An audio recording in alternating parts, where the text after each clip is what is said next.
नमस्कार दोस्तों, मैं हूं आपका दोस्त विवेक माहेश्वरी और साइकोलॉजी की पाठशाला में आज नॉन प्रोबेबिलिटी सैंपलिंग के ही एक और प्रकार को हम समझेंगे और उस प्रकार का नाम है सीक्वेंशियल सैंपलिंग मेथड।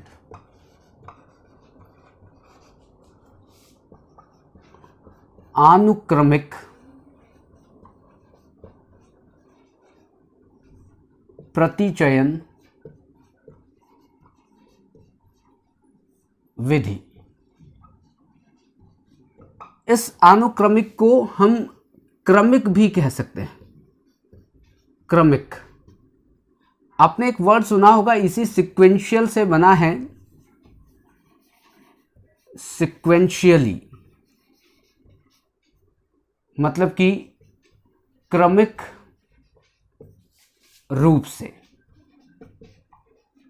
हम इसको कहते हैं क्रम से। बस इस क्रम को ध्यान में रखकर ही हम किसी भी सैंपल का सिलेक्शन करते हैं। हमने क्या किया, कोई एक सीक्वेंस बनाया, कोई एक क्रम बनाया और क्रम के आधार पर हम सैंपल का सिलेक्शन करते हैं। लेकिन उसके पहले हम एक एग्जाम्पल लेते हैं और एग्जाम्पल ये है कि आप किसी प्रोडक्शन कंपनी में जाएं और प्रोडक्शन कंपनी में जब कोई प्रोडक्ट बन रहा होता है, कोई कंपनी उस प्रोडक्ट को बना रही होती है, तो कुछ पैमाना सेट करती है, कुछ मानक सेट करती है कि हमारा जो ये प्रोडक्ट है वो इस मानक पर खरा उतरना चाहिए। हम कोई मेडिसिन को ले लें, कोई मेडिसिन बनाई जाती है तो उसका क्वालिटी चेक होता है और यदि वो उस क्वालिटी चेक में फेल हो जाती है तो उसको फिर पैक नहीं किया जाता, उसको मार्केट में नहीं उतारा जाता, बल्कि दूसरी मेडिसिन में और कुछ और कंटेंट जोड़कर, जो भी उनकी क्वालिटी के जो कंटेंट्स हैं उनको जोड़कर, उनको घटाकर फिर वो मेडिसिन बनाई जाती है और मेडिसिन को फिर क्वालिटी चेक किया जाता है और क्वालिटी चेक पर जब वो खरी उतरती है तब उसको मार्केट में लॉन्च किया जाता है। वैसे ही आप किसी भी प्रोडक्ट में देख लें, कोई भी प्रोडक्ट उसके उस पैमाने पर खरा उतरता है कि हम इस ऑब्जेक्टिव को पूरा करने के लिए इस प्रोडक्ट को बना रहे हैं। अब वो जो प्रोडक्ट है वो उन ऑब्जेक्टिव्स को पूरा करता है, फुलफिल करता है, तभी कोई कंपनी उसको लॉन्च करती है। बिल्कुल वैसे ही उसी कॉन्सेप्ट्स पर बेस्ड है ये आपकी sequential sampling method. Sequential sampling method एक नॉन प्रोबेबिलिटी सैंपलिंग मेथड है, असंभाव्यता प्रतिचयन विधि। इसमें सैंपल का सिलेक्शन कैसे होता है? इसमें जो भी सैंपल का सिलेक्शन हो रहा है उसका जो आधार है वही प्रोडक्शन यूनिट का है, क्योंकि पहले प्रोडक्शन यूनिट में ऐसी जो विधि है उसको यूज किया जाता था और आजकल भी उन विधियों के आधार पर ही प्रोडक्शन यूनिट में क्वालिटी चेक किया जाता है। कैसे होती है सीक्वेंशियल सैंपलिंग मेथड?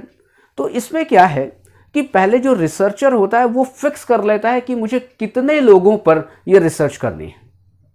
मैं उस पॉपुलेशन की बात नहीं कर रहा हूं, मैं ये बात कर रहा हूं कि जो रिसर्चर है, विवेक एक रिसर्चर है और विवेक ये निश्चित करता है कि इस पूरी पॉपुलेशन में मुझे 1000 लोगों पर रिसर्च करनी है। मैं 1000 लोगों से अपने डेटा को कलेक्ट करना चाहता हूं। तो मैंने अभी ये फिक्स किया है कि 1000 लोगों से मैं अपने डेटा को कलेक्ट करूंगा। ये मेरा सैंपल नहीं है, हाँ मैक्सिमम मैं इतने ले सकता हूं। तब उसका सेकंड फिर मैं क्या करूंगा, मैं इन 1000 लोगों को अलग अलग डिफरेंट इक्वल पार्ट्स में डिवाइड करता हूं।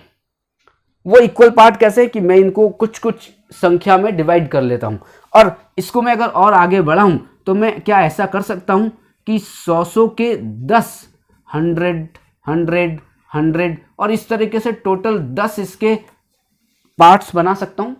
10 भागों में इसको विभाजित कर सकता हूं। किसको? इस 1000 को। मैंने शुरुआत कहाँ की? मैंने पहले निश्चय किया कि मैं 1000 लोगों पर कोई रिसर्च करूंगा और दूसरा क्या किया, मैंने इन 1000 लोगों में डिवाइड कर दिया 10-10, 100 को। तो 10 पार्ट्स बना दिए, 100 एक तरफ, दो, फिर 100 एक दूसरे, फिर 100 एक तीसरे, फिर 100 एक चौथे, इस तरीके से टोटल 10 पार्ट्स बन जाएंगे। अब मैं जब रिसर्च शुरू करूंगा तो रिसर्च में ये नहीं होगा कि मैं पूरे के पूरे 1000 जो लोग मैंने निश्चित किए हैं उनको मैं एक साथ ही सेलेक्ट कर लूं और उनसे इंफॉर्मेशन को कलेक्ट करूं, डेटा को कलेक्ट करूं। ऐसा नहीं करने वाला हूं। मैं अब क्या करने वाला हूं, पहले जो 100 हैं, जो 1 से लेकर 100 तक जो लोग हैं उनके पास में जाऊंगा या उनसे किसी भी तरह से मैं डेटा को कलेक्ट करूंगा। और डेटा को कलेक्ट करना इतना ही नहीं है, डेटा को कलेक्ट करने के बाद मैं उन डेटा की एनालिसिस करूंगा। क्या मैंने इन 100 लोगों के पास गया, मैंने यहां पर डेटा कलेक्शन किया, यहां पर डेटा कलेक्शन किया और डेटा कलेक्शन के बाद उस डेटा को एनालाइज किया, इसकी एनालिसिस की। और एनालिसिस करने के बाद जो आउटकम मिला, मैंने ये देखा कि क्या ये आउटकम बहुत सिग्निफिकेंट है, ये बहुत रिलायबल रिजल्ट है। जैसे कि मैंने पहले बनाया हुआ था कि ये बिल्कुल ऐसे रिजल्ट आने चाहिए। मैंने क्या कहा था, एक पैमाना बनाकर चला जाता है कि मुझे ऐसे ही रिजल्ट प्राप्त होंगे तब तक मैं रिसर्च करूंगा। बिल्कुल सेम वैसे ही पहले 100 लोगों से डेटा कलेक्ट किया गया, उसकी एनालिसिस की गई, उसके रिजल्ट को चेक किया गया और रिसर्चर ये देखता है कि क्या ये जो रिजल्ट इस एनालिसिस के बाद आए हैं वो सिग्निफिकेंट है, वो रिलायबल हैं, उस पर विश्वास किया जा सकता है। अगर उसको लगता है कि हाँ इन रिजल्ट्स पर विश्वास किया जा सकता है तो फिर क्या करेगा, वो उस रिसर्च को रोक देगा और उन्हीं 100 के आधार पर ही अपनी एक रिपोर्ट बनाएगा और उस रिपोर्ट को सबमिट कर देगा। बात क्लियर हो रही होगी कि 100 अगर वो यहां पर मान के चलता है, यहां एनालिसिस 100 की गई और उसको ये लगा कि नहीं अभी जो रिजल्ट आए वो बहुत अच्छे नहीं है, उन पर विश्वास नहीं किया जा सकता है, वो सिग्निफिकेंट नहीं है, और भी डेटा को कलेक्ट करना जरूरी है। अब वो सेकंड 100 पे जाएगा, सेकंड 100 पे जाएगा जो 101 से 200 तक है। तो इन सेकंड 100 से फिर वही करना है, उसको डेटा को कलेक्ट करना है और डेटा को कलेक्ट करने के बाद फिर उसकी फिर से एनालिसिस करनी है। फिर वो एनालिसिस करने के बाद जो रिजल्ट आया फिर वो देखेगा कि क्या वो रिजल्ट ठीक है, वो सिग्निफिकेंट है, ये रिजल्ट बहुत अच्छा आया है, बहुत एक्यूरेट है। अगर लगता है कि हाँ बिल्कुल एक्यूरेट है, वो बिल्कुल वहीं पर स्टॉप होगा, फिर अपनी रिपोर्ट बनाएगा, सबमिट कर देगा। लेकिन उसको लगता है कि नहीं अभी भी रिजल्ट ठीक नहीं आया, तो फिर वो क्या करेगा, तीसरे 100 लोगों को लेगा और तब तक वो 100 लोगों को लेता रहेगा कि जब तक उसको ये ना लगे कि हाँ अब रिजल्ट अच्छे आ चुके हैं। अगर इन 100 जो सेकंड वाले जो 100 थे, इन 100 के आधार पर ही उसको लगता है कि नहीं अब तो रिजल्ट बड़ा अच्छा आया है, जैसा हमने चाहा था वैसा ही हो रहा है, तो फिर वो क्या करता है, वो रिसर्च को रोक देगा, स्टॉप। और स्टॉप करने के बाद आगे के जो 800 लोग बचे हैं उन 800 लोगों से इंफॉर्मेशन को कलेक्ट नहीं करेगा। क्यों? क्योंकि उन 800 लोगों को अभी हमने सैंपल का पार्ट नहीं बनाया, हमने तो केवल एक निश्चित किया था कि हाँ मैं 1000 लोगों तक अपने सैंपल को कलेक्ट करूंगा। लेकिन 200 से ही, मतलब पहला 100 फिर दूसरा 100, इस दूसरे 100 से ही मेरा काम चल गया, मतलब 200 लोगों से ही मेरा काम चल गया, मेरे रिजल्ट ठीक आ गए, तो मैं क्यों 800 लोगों के पास जाऊंगा? मैं नहीं जाऊंगा। बेसिकली ये जो मेथड है ये प्रोडक्शन यूनिट में यूज किया जाता है। लेकिन यदि मैं इसमें बात करूं कि क्या सोशल रिसर्च में इस सीक्वेंशियल सैंपलिंग मेथड को यूज किया जा सकता है, तो फिर इसका उत्तर होगा हाँ किया जा सकता है। कैसे करेंगे?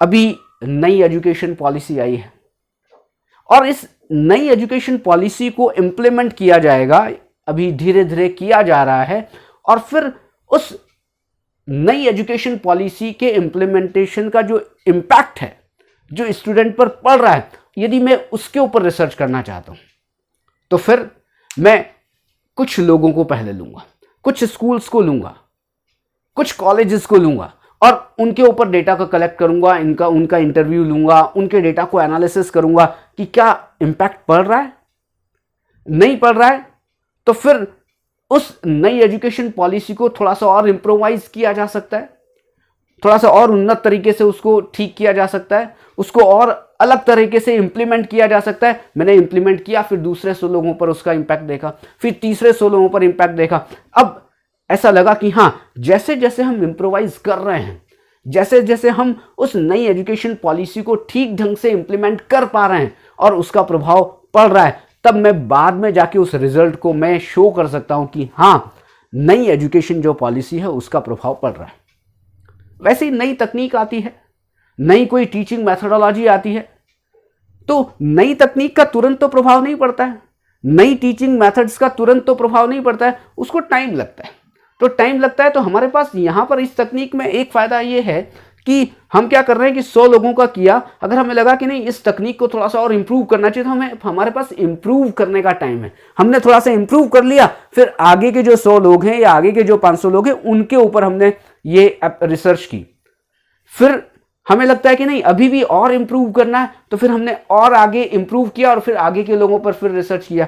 तो क्या हो रहा है, थोड़े थोड़े सैंपल्स को लेकर हम वो रिसर्च कर रहे हैं, और कब तक कर रहे हैं, जब तक कि हम ये मानकर चल रहे हैं कि हाँ अब हमारा रिजल्ट ठीक है, अब इस टैबलेट का जो मेडिसिन है या इस प्रोडक्ट का या इस तकनीक का एक अच्छा प्रभाव पड़ेगा, अब इसको ठीक ढंग से इंप्रूव किया जा चुका है कि हाँ अब ये काम करेगी, तब वो रिसर्च रोक दिया जाता है और तभी वो मेडिसिन लॉन्च की जा रही है, वो कोई फूड प्रोडक्ट लॉन्च किया जा रहा है। कब, जब क्वालिटी चेक पूरा हो गया, जब हमने कहा यस ओके टेस्टेड का जो मार्का लग गया, तब होता है कि हाँ अब इसको आप बाहर करें। That is sequential sampling method. ये बहुत ही इजी है, लेकिन नॉन प्रोबेबिलिटी सैंपलिंग मेथड है, ये प्रोबेबिलिटी सैंपलिंग मेथड नहीं है। यदि आपके रिसर्च में अगर ये यूज हो सकता है तो आपको यूज करना चाहिए। बेसिकली यूज करने में थोड़ी सी प्रॉब्लम है, और प्रॉब्लम क्यों है, क्योंकि आपको एक लंबे समय तक उसके साथ जाना पड़ेगा जब तक कि एक सिग्निफिकेंट रिजल्ट ना आए। ये था सिक्वेंशियल सैंपलिंग मेथड। अब अगले फिर हम मिलेंगे नए टॉपिक के साथ, और उस नए टॉपिक में एक साइकोलॉजी का कोई टॉपिक होगा या रिसर्च का कोई टॉपिक होगा। तब तक के लिए आप सभी से धन्यवाद। Thank you very much.